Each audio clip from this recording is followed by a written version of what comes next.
Cincinnati Bengals the past 2 seasons have had spectacular years. Going to the Super Bowl, not making it the next year, but going to the AFC Championship game. Joe Burrow and company have been rising stars. But there's come an issue. It's time to pay these guys. So, with Joe Mixon being re-signed and having a subpar season last year, let me ask you, will Joe Mixon be the key to re-signing Joe Burrow, T. Higgins, and Logan Wilson, and in another year, possibly Jamar Chase? I think they're going to lose a couple of those guys. I really think they're going to lose T. Higgins. They're going to lose T. Higgins. I think it's a way. I think you're going to have to get Joe Burrow covered, though, definitely. But, yes, I think Joe Mixon is the key, to re-signing Joe Burrow. If you lose Mixon, I think they still keep Joe Burrow. So I'm not going to say it's the key, but you would love to figure out a way to get Joe Mixon back because he is a big part of what they do on the football field. He can run the ball. He can catch up out of the backfield. He can run over 1,000 yards. So he is a part of what they do. He is a big contribute. But as far as needing him back, I don't think they really need him back. I think they can find a replacement somewhere in the draft or something. As long as you got that quarterback covered, that's all that matters right there. As long as you got that quarterback covered right there. That's having Joe Burrow there. I think that's all that matters right there. But I think you can make up for Joe Mixon in the draft or something out there in free agency. So is he the key? I don't think he's the key, but you would love to have him back. Dante, let me ask you. Joe Mixon has been the stalwart on this team for years. He's been the reason why they were relevant, aside of Joe Burrow. Now, he got his contract, he got paid, but he had a little setback last year. Wasn't as good as a season as he wanted. He wasn't playing every game. But now we're looking at re-signing, key players. Do you think that, the front office is looking at Joe Mixon as the key to re-signing these players? Oh, man. I'm going to make a hot take right here. I think Joe Mixon is more important to this team than T. Higgins or Tyler Boyd. And here's why. They win more games with Joe Mixon being in there. And this is a proven fact. You can go see. When Joe Mixon is running for 80 yards plus in a game, they win more games with him being in there than they have with him not being there. I'm not saying he's the key to get Burrow resign because he's going to resign with that team. They're going to throw a buku amount of money at him. But I think what's going to happen is there's going to be some casualties. Logan Wilson might be the first one. Mm-hmm. Tyler Boyd may be the second. And I would say even T. Higgins might go before Joe Mixon does. You got to look at the life aura of a running back is only 9 years or something like that. A good running back. So you trying to get all the juice out of Joe Mixon right now before he's done. And like I said, he's been the most important piece to them throughout this whole thing. As far as them having as much success as they've had. Joe Burrow is amazing. None of us are going to say that he's not. But I've been harping on Joe Mixon can be a top 5 running back in this league when healthy. And that has nothing to do with Joe Burrow's success. We even saw it before even Joe Burrow and the rest of them got there. But the question for me is Joe Burrow really going to take a team-friendly deal like he's going to? Or is he going to succumb to something like pure pressure from all the people around him financially? Like, you need to take this. This might be the only chance in your life that you might get to make this amount of money. Are championships really that important, or is it setting up your family for, what do they call generational wealth? You know what I'm saying? Like, those conversations start coming up, and you start getting a little bit older. I can honestly say, 18-year-old Dante, I'm taking the money, straight up. But 33-year-old Dante, I'm probably more worried about my family at this time. And Joe Burrow is I'm not saying he's getting up there in age, but now he's been through the league. Now he's been through adversity with the injury. Now he knows what it's like to get to the Super Bowl. Now he's feeling himself a little bit. Some people have him arguably as the number one quarterback in the league. Like, you start to feel more comfortable with that, but you're not so sure about everything else when it comes to the family and all that. You know what I'm saying? So he might be a little selfish.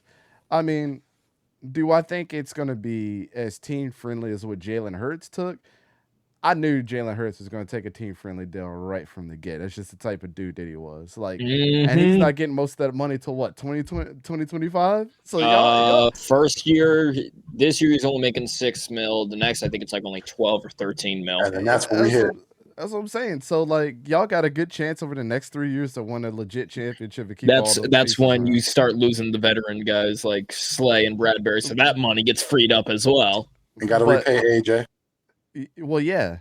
But still, I don't know if Burrow's going to do that. And when you're good players, like, I think Jamar Chase will want to stick around because Joe Burrow's his guy. T. Higgins and Tyler Boyd, they're not going to want to be second and third fiddle to Jamar Chase their whole career. And especially T. Higgins. Tyler Boyd's been there for a minute now. T. Higgins ain't going to want to play second fiddle to Jamar Chase because you already saw what he was about when he was out. He going to be like, bruh, I love y'all, but I think I could be a number one somewhere else. Don't let Jamar Chase get hurt again this year, bro. He might pop off. I mean, T. Higgins is one of those wide receivers that nobody even considers to be a number one. I've been saying this for 2 years, and you guys know this. They have legitimately 3 number one receivers on their team. Mm-hmm. And they let Hayden Hurst go because they are still comfortable with that. And Hayden Hurst had his best career as a tight end. I was about to say, I would argue Hayden Hurst was kind of one of the first cap casualties. We thought that they were going to draft a tight end. They didn't, because you know what? We got 3 wide receivers that can all catch. Yeah. Bro. But that's it. That's it for me on my rant, man. But I don't know. I don't think Joe Burrow. Now that I think about it, I think he's doing this. I think he's a good dude and all that. But you got to worry about what everybody else is going to want. You got Joe Mixon, that's fine. But what is T. Higgins going to want? He going to want to go somewhere else and prove himself. They call wide receivers divas for a reason. Mm-hmm. Sora, as we discussed, with the plethora of players that are coming up to be re-signed, do you think Joe Mixon is the key to re-signing those players? I think Joe Mixon will resign. I don't know if exactly he's the key, because I would argue, and not for the rest of the players, but I would argue the main key to keep success is Justin Jefferson. Cincinnati's going to want to keep that Burrow to Jefferson connection for both of the rest of their careers. You mean Jamar Chase? Jamar Chase. Thank you. And then, leaning on a good running back like Joe Mixon, I do think they're going to try to re-sign him, but I do agree. I think, T. Higgins, he's going to be like, all right, I know I can be number one on literally probably half the teams in the NFL right now. I'm out. He's going to do that. Money-wise with Joe Burrow, as of now, until he does it, yes, it is all talk, but you look at it, single man, as of now, he's not having to provide for anybody but himself, but obviously, later in the future, that is going to affect them. So, unknown with how much for Joe Burrow, but I do think Cincinnati's main thing is going to be trying to keep the LSU connection between Burrow and Chase. And then you look at Joe Mixon, November 6, 2022, known as Joe Mixon Day. Why? Man went for 5 touchdowns. So, it's definitely nice having your good running back. You look at what they drafted, Charlie Jones in the 3rd round. That's going to be like your T. Higgins or Tyler Boyd replacement. They lost. Let them know. They lost Samaje Perine. Who did they get to replace him? Chase Brown. That's a nice compliment for Joe Mixon. So they're kind of already drafting to get ready to lose some of these guys. I don't think they're getting ready to lose Joe Mixon just yet. But again, looking at that Charlie Jones move, they're looking like they're getting ready to lose Tyler Boyd or T. Higgins. Yeah.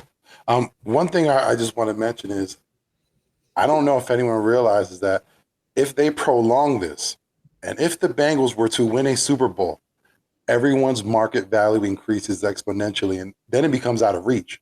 Then we're not able to sign anyone, because if they were to win a Super Bowl, does Jamar Chase really need to stay with Joe Burrow?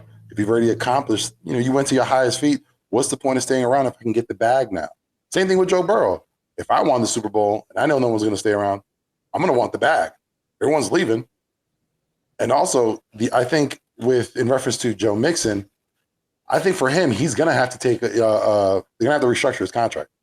It's something that has to happen. You can't move forward without that happening because, like I said, we got a certain amount of players, and then next year you got Jamar Chase.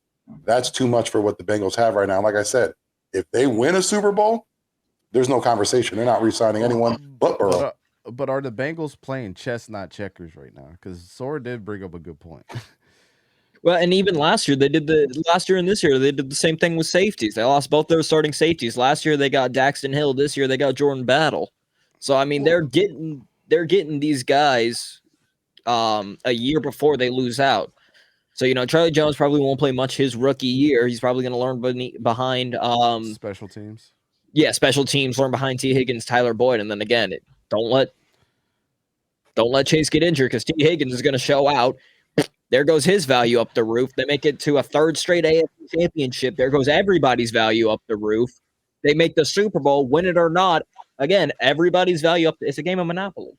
I think it's even deeper than that. I think it goes as deep as like you drafted all these dudes that are young, and we've all seen we know Chase Brown is talented. We know we all love Charlie Jones up here. That's no question.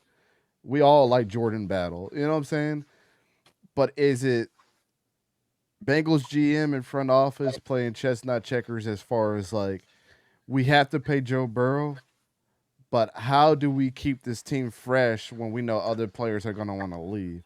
Oh, you bring talent in, develop them, keep them on a rookie contract, don't have to pay him as much, get the next group out, and then do the same thing a couple years later, get all the guys that are talented again, line them up in the draft, rookie deal, ship the next group out, get those guys set up, but keeping Joe Burrow there the whole time. Yeah, I think that's keeping your main piece is like situation. a Burrow and a Chase there, and then whatever cornerstones of your defense. Yeah, it's what the Patriots did. It's literally a round table. Absolutely, yeah.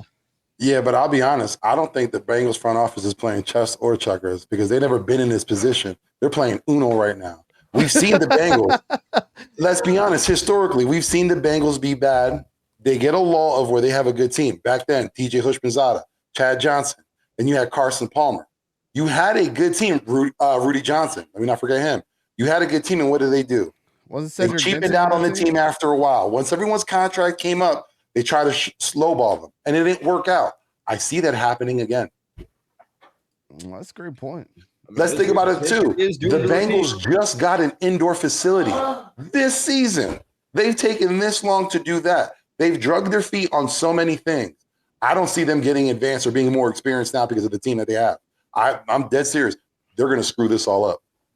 Especially because, again, we talked about Joe Burrow. It's going to be like the Killer Bees all over again.